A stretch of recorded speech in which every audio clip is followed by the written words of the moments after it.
5절에서 7절 한 목소리로 합독하시겠습니다. 사람의 마음에 있는 모략은 깊은 물 같으니라. 그럴지라도 명철한 사람은 그것을 길어내느니라. 많은 사람은 각기 자기의 인자함을 자랑하나니 충성된 자를 누가 만날 수 있으랴. 완전히 행하는 자가 의인이라. 그 후손에게 복이 있느니라. 오늘도 잠언 말씀 3절을 우리가 함께 살펴보겠습니다. 5절에 보면 사람의 마음에 있는 모략은 깊은 물 같으니라. 그럴지라도 명철한 사람은 그것을 길어내느니라. 이렇게 말씀하죠. 여기에서 이 모략이라는 것은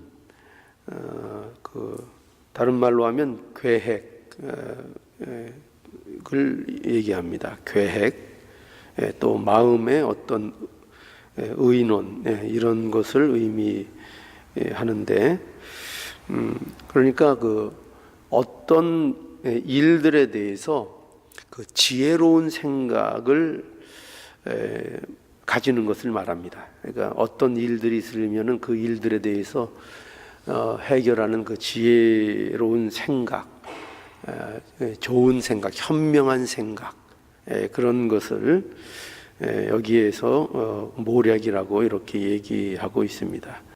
우리가 잘 아는 것은 이제 계획이라고도 말을 하죠. 어떤 계획을 세운다. 이럴 때 이 모략이라는 말을 이제 사용합니다. 그리고 여기 깊은 물이라고 이렇게 돼 있는데, 거기에 보면 깊은 물 같으니 이렇게 돼 있죠. 이 깊은 물이라는 이 말은 더 정확하게 얘기하면은 깊은 곳에 있는 물 같다, 이런 얘기입니다. 그러니까 이렇게 물이 이렇게 수심이 깊어서 그 속을 제대로 알 수 없다, 이런 뜻이 아니고, 그런 뜻이 아니고, 깊은 곳에 이렇게 깊은 곳 아래 물이 있다, 깊은 곳에 물이 있다, 이런 의미를 갖습니다. 좀 다르죠. 물이 이렇게 깊다는 거하고 물이 깊은 곳에 있다. 그러니까 이렇게 우물 같은 거 이렇게 땅 속으로 이렇게 파면은 그 물이 깊은 곳에 이렇게 넣어서 그 물을 끌어올려야 되잖아요. 그러니까 물이 깊어서 수면이 높아서 물이 깊다, 이 말이 아니고 깊은 곳에 물이 있다, 그런 뜻입니다. 그래서 이것은 그래서 이제 무슨 말인가 하면은 지혜로운 생각, 지혜로운 계획, 그런 것은 마치 무엇과 같은가 하면은 깊은 곳에서로부터 물을 길러내는 것처럼 그것이 어렵다, 이런 말입니다. 그래서 좋은 생각을 해내기에, 모략, 어떤 일들에 대해서 지혜로운 생각을, 우리 안에 있는 것들을 이렇게 찾아내는 것, 그것을 생각해내는 것, 어떤 현명한 대처법을 찾아내는 것, 이런 거는 굉장히 그것이 쉬운 일이 아니다, 굉장히 어렵다, 이렇게 말하고 있는 것입니다. 그런데 이렇게 이제 어려울지라도, 보면은 그럴지라도, 이렇게 현명한 생각을 때에 맞춰 잘 생각해내고 그 지혜로운 생각을 갖는다는 것이, 그것이 어려운 일일지라도, 여기 보면은 명철한 사람은 지혜로운 그것을 길러내느니라, 그것을 길러내느니라, 이렇게 표현하고 있죠. 그러니까 이 길러낸다는 것은 그것을 이렇게 생각해낼 수 있다, 그 생각을 해낼 수 있다, 이런 의미를 갖는 것입니다. 그러니까 곧 이 말은 어떤 의미를 우리에게 결국 가르쳐 주는가 하면은, 여기 명철한 자는, 명철한 사람은 그것을 길러낸다고 이렇게 돼 있잖아요. 그러니까 이 명철한 자는 하나님을 경외하는 자를 여기에서는 얘기합니다. 그러니까 하나님으로부터 지혜를 얻는 자, 하나님을 의존하는 자를 의미하죠. 그래서 결국 그렇게 보면은 이 말씀은 참 지혜는 하나님이 누구에게 주시는 거라고요? 명철한 자에게 주시는 것이다. 그러니까 하나님을 경외하는 자에게 하나님께서 지혜를 허락해 주신다. 이렇게 결국 우리에게 가르쳐 주시는 겁니다. 그래서 여러분, 우리는요, 때로는 세상을 살아갈 때마다 지혜로운 생각을 해야 될 때가 있죠. 그죠? 어려운 일들이 생기고 고난이 생기고 이런 일들이 일어날 때마다 우리가 지혜로운 생각, 또 지혜로운 대책, 지혜로운 계획, 이런 것들이 우리에게 필요합니다. 그런데 이런 것들이 다 어디로부터 우리에게 공급되는가 하면은 명철한 자에게 하나님께서 주신다는 거죠. 그래서 명철한 자는 어떤 자라고요? 하나님을 경외하는 자, 하나님을 의지하는 자, 하나님을 절대적으로 의존해서 사는 자에게 하나님께서 그 삶의 지혜를 허락해 주신다. 이렇게 말씀하고 있는 겁니다. 그러니까 우리가 어떠한 일들을 당할 때마다 하나님을 의지하고 의존하는 자가 되어서 하나님이 주시는 지혜를 얻어야 하는 것입니다. 그래서 하나님이 주시는 그 지혜를 통해서만 우리의 참된 삶의 여정을 믿음으로 살아갈 수 있는 겁니다. 그러니까 우리에게 지혜가 왜 필요한가 하면은, 우리는 뭐 세상적인 어떤 성공이나 이런 것을 위해서 우리가 사실은 우리에게 지혜가 필요한 것이 아니고, 하나님의 뜻을 따라 살기 위해서, 그러니까 하나님의 백성답게 이 땅에서 살아가는 일에, 그 일은 무엇보다도 지혜가 필요한 것이고, 그 지혜에 대해서 하나님을 경외하고 하나님을 절대적으로 의존하는 자들에게 하나님께서 그렇게 살 수 있는 지혜를 허락해 주신다는 겁니다. 그래서 그 야고보서 1장 5절에도 보면은, 너희 중에 지혜가 부족하거든 모든 사람에게 후히 주시고 꾸짖지 아니하시는 하나님께 구하라, 그렇게 말씀하시잖아요. 그러면 그 지혜를 누가 주신다고요? 하나님이 우리에게 주신다는 겁니다. 그러니까 우리가 지혜가 필요할 때마다, 삶에 어떤 고난과 역경이 있을 때마다 다른 인간적인 방법을 찾으려고 하지 말고 항상 하나님 앞에 먼저 엎드려지고 하나님을 의존함으로 말미암아 하나님이 주시는 지혜를 찾고 구해서 우리 앞에 놓인 것들을 잘 슬기롭게 극복해 나가는 이러한 지혜로운 삶이 될 수 있기를 바랍니다. 자, 6절 한번 보시죠. 6절 우리 함께 읽어볼까요? 자, 시작. 많은 사람은 각기 자기의 인자함을 자랑하나니 충성된 자를 누가 만날 수 있으랴. 여기 보면은 많은 사람은 각기 자기의 인자함을 자랑한다, 이렇게 되어 있습니다. 이 무슨 말인가 하면은 자신에 대해서 자랑하는 사람이 많다는 거죠. 쉽게 얘기하면, 그죠? 어떻게 자랑하는가 하면은, 나는 충성되다, 나는 선하다, 나는 좋은 일을 많이 했다, 그리고 그런 좋은 일을 하려는 마음도 갖고 있다, 이렇게 자신에 대해서 자랑을 하는 사람들이 많이 있다는 겁니다. 그런데 그 뒤에 보면은 이렇게 또 돼 있죠.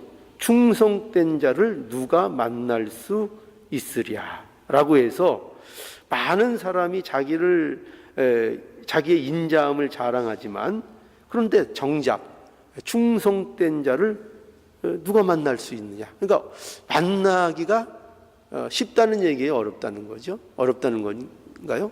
어렵다는 거죠.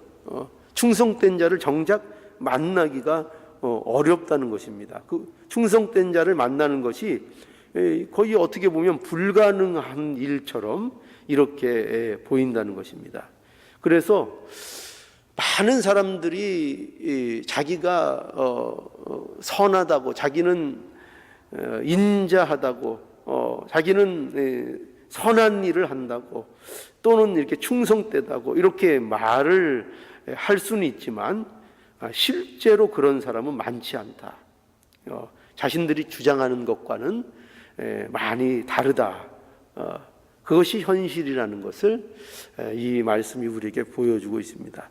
그래서 이것은 어떤 의미에서 이렇게 얘기하는가 하면은 이걸 두 가지로 우리가 생각해 볼 수 있는데요. 첫 번째는 많은 사람들이 자기를 자랑하지만 그 자랑하는 것이 결국 말만 자랑하는 것이고 행동이 없다라는 그 뜻을 갖습니다. 그러니까 말로는 나는 충성되다, 나는 믿을만하다, 나는 선하다, 나는 좋은 일을 한다, 이렇게 말로는 많은 것을 얘기하지만 실제적으로 행동은 하지 않는 그러한 현실, 그러한 모습, 그것을 우리에게 보여주고 있다고 볼 수 있습니다. 그래서 우리가 뭐 인자함을 좋다고 말하지 않는 사람이 누가 있겠어요, 그렇죠? 예를 들어서 우리 서로 사랑해야 합니다. 그거를 반대할 사람이 누가 있겠어요, 그렇죠? 어려운 사람을 도웁시다. 그러면 그거 누가 대놓고 그거에 대해서 잘못됐다고 반대할 사람들이 어디 있겠습니까? 그러니까 말은 다 쉽다는 거죠. 말은 다 쉬운데 그러나 정작 그것에 대해서 행동하지 않는다. 그것을 실행하지 않는 이런 모습을 우리에게 지적하고 그러니 우리 믿는 자들은 이 면에 있어서 우리가 늘 우리 자신을 돌아보고 회개하고 우리가 아는 것으로 그치는 것이 아니라 그것을 우리의 삶 속에서 경험하고 실행할 수 있는 이러한 모습이 될 수 있도록 하나님 앞에 이 일에 대해서 항상 구하고 지혜를 구하는 우리의 모습이 돼야 할 것입니다. 그리고 두 번째로 이 의미가 무엇인가 하면은 이게 어떻게 보면 우리에게 있어서 더 중요한 문제일지도 모르겠어요. 뭐냐면 이거는 행동을 하는 겁니다. 그러니까 말만 할 뿐만 아니라 실제로 행동을 합니다. 실제로 열심을 갖고 말만 아니라 그 일을 실행에 옮기려고 노력을 하고 실제로 실행을 합니다. 그런데 그 실행하고 행동하는 것의 목적이 자신에게 있다는 것을 말하는 겁니다. 이것이 충성된 자를 만날 수 없다는 겁니다. 그러니까 겉으로는 행동으로도 실제적으로 행동을 하지만 그 행동이 그것이 자신만을 위한 것, 그러니까 자기 중심의 삶으로 행동을 한다는 겁니다. 그래서 사랑을 하긴 하는데 그 사랑도 자기를 위한 사랑이고 또 누구를 용서한다고 용서를 하는데 그 용서도 결국 자기 편하자고 하는 용서고 그래서 이러한 실행을 하는데 그것이 모든 목적이 자기에게 있는 것, 이것을 의미하는 겁니다. 그래서 이것을 성경에서는 뭐라고 얘기하는 건가 하면은 외식한다 이렇게 얘기하는 겁니다. 외식이라. 그래서 마태복음 그 6장에서 우리 보면은 우리 한번 볼까요? 마태복음 6장.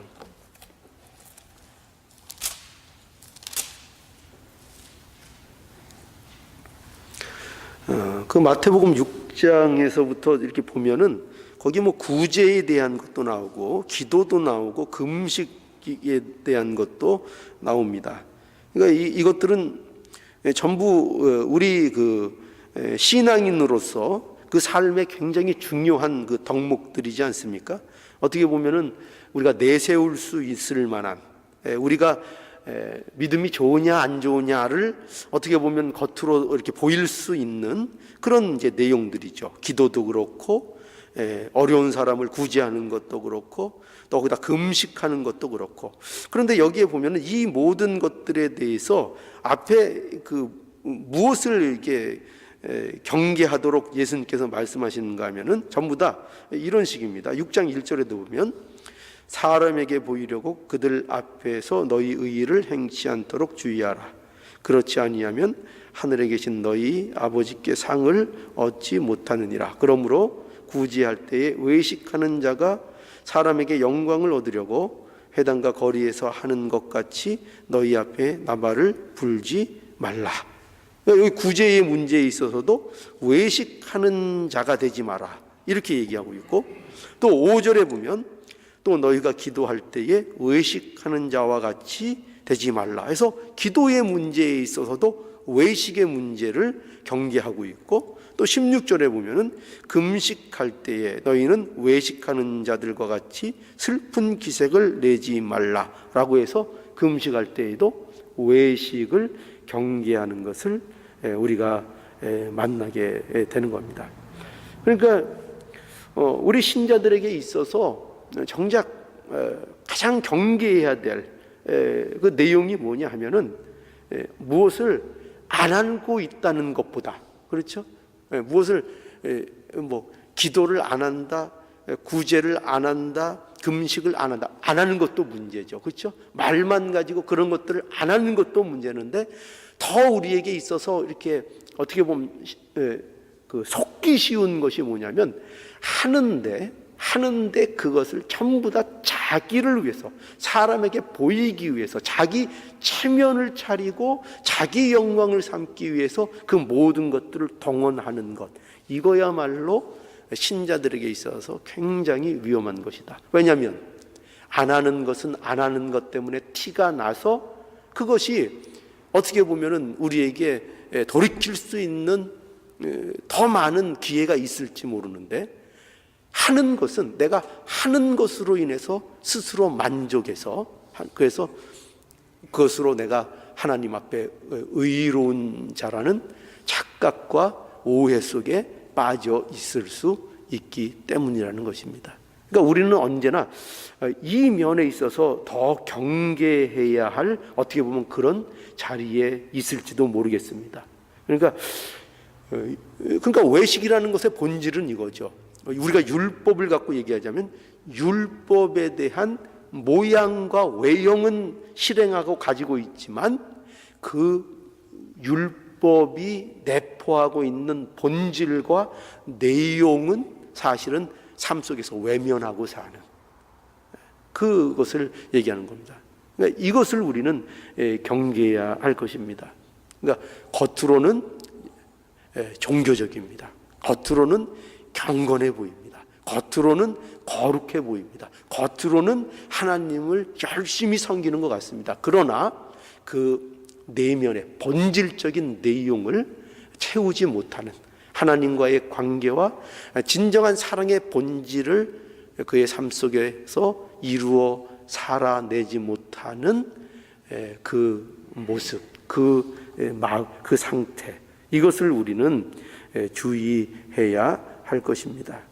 그래서 우리가 이 문제에 있어서 항상 우리 자신을 돌아보면서 정말 하나님 보실 때에 우리가 충성된, 외식하지 아니하는 이러한 우리의 모습이 될 수 있기를 간절히 원합니다. 마지막으로 7절 또 한번 보시죠. 7절 우리 함께 읽겠습니다. 자, 시작. 완전히 행하는 자가 의인이라 그 후손에게 복이 있느니라. 참 곤란한 말씀이죠.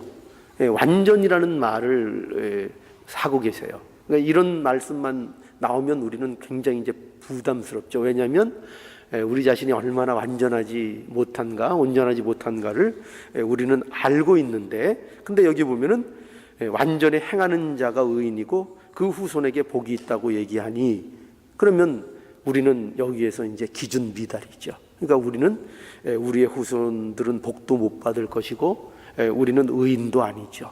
왜냐하면 우리는 완전하지 않기 때문입니다. 그래서 우리가 이 말씀을 좀 주의 있게 봐야 되는데, 여기 의인은 이 7절의 말씀을 조금 더 이렇게 정확하게 해석을 하자면 이렇게 해석하는 게 사실은 조금 더 원문에 가깝습니다. 뭐냐면 의인으로 시작하는 게 더 낫습니다. 그러니까 완전히 행하는 자가 의인이라 이렇게 돼 있는데, 더 정확하게 이렇게 얘기하면 더 이해가 편합니다. 뭐냐면 의인은 순전히 행하나니, 이겁니다.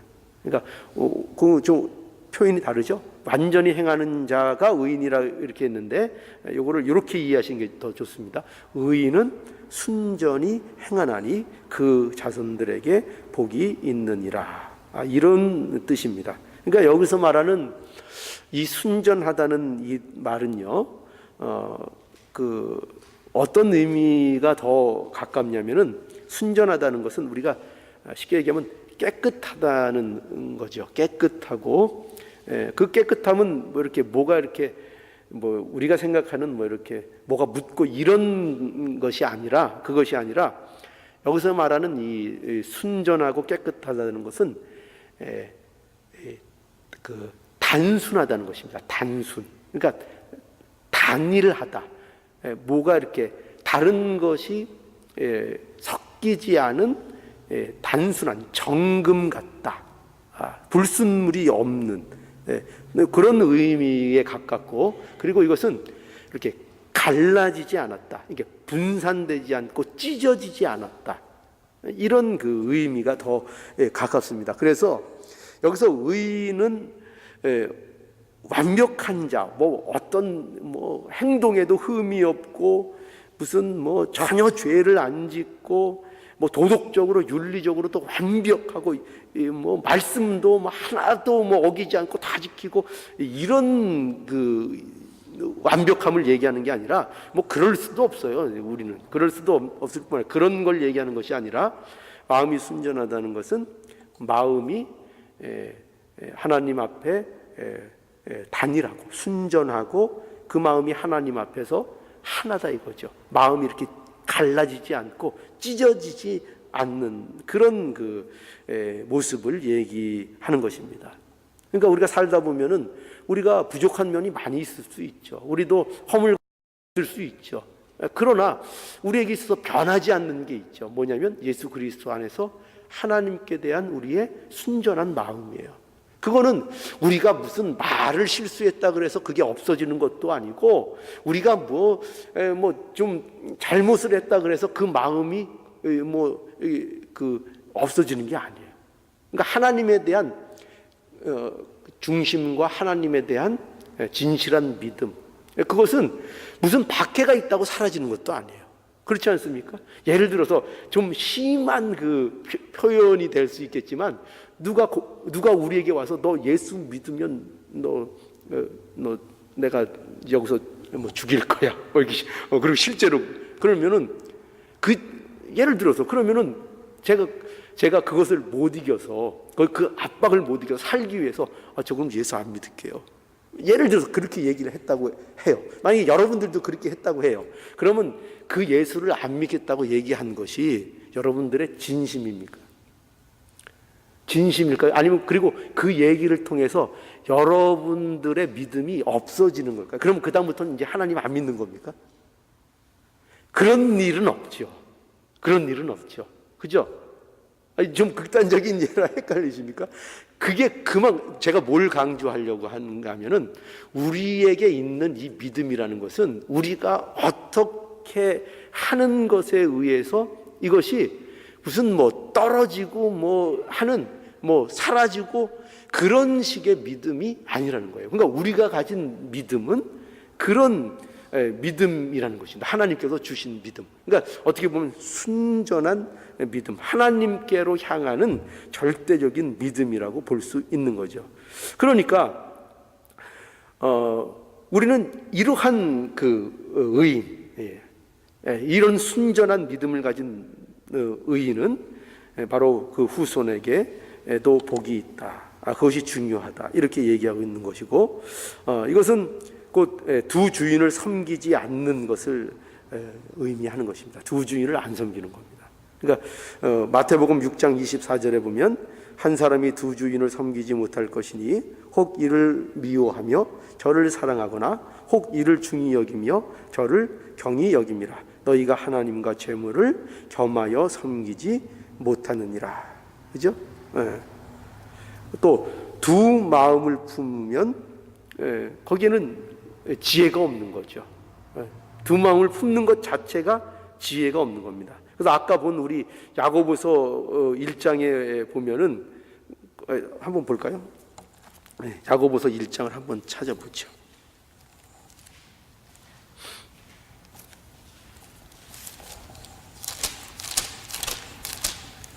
야고보서 1장 5절에서 8절 우리 함께 읽어볼까요?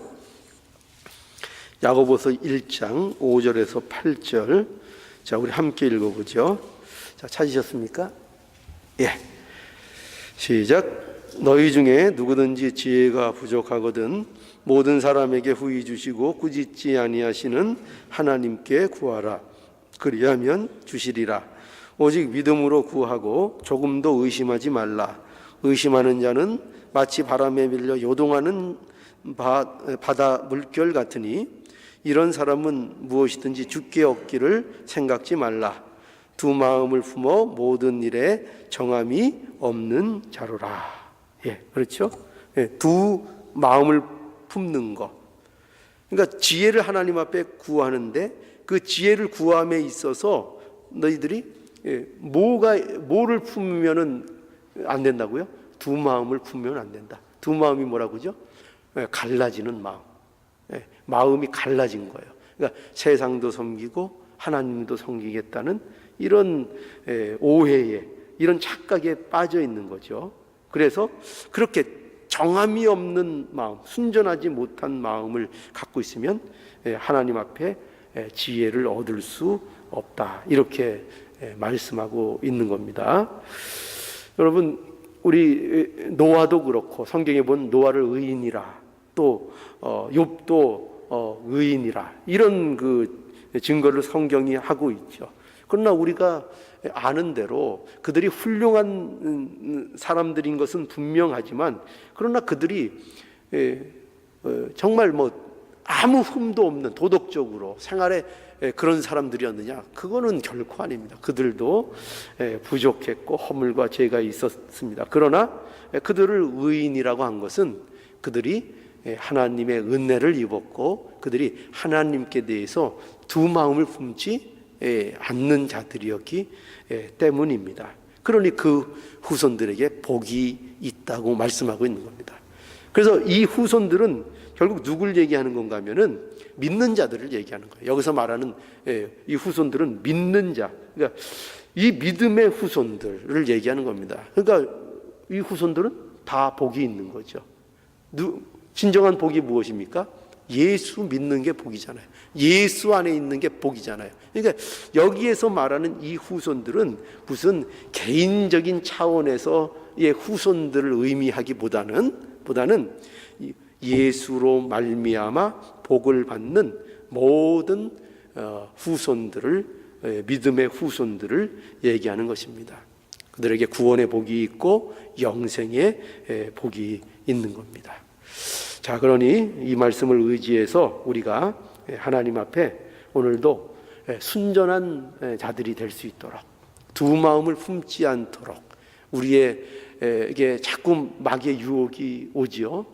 두 주인을 섬기고 싶은 그리고 섬길 수도 있다는 그런 나의 그 오해를 불러일으키게 하고 우리의 마음을 자꾸 나눠지게 하는 이런 마귀의 유혹이 우리에게 끊임없이 옵니다. 우리 하나님 앞에 오늘도 하나님 앞에 순전한 마음, 갈라지지 않는 이 마음을 허락해 주시옵소서. 항상 하나님을 의지함으로 말미암아 우리가 하나님 앞에 참으로 지혜와 복된 삶이 되는 우리의 모습들이 되어야 되겠습니다. 기도하시겠습니다.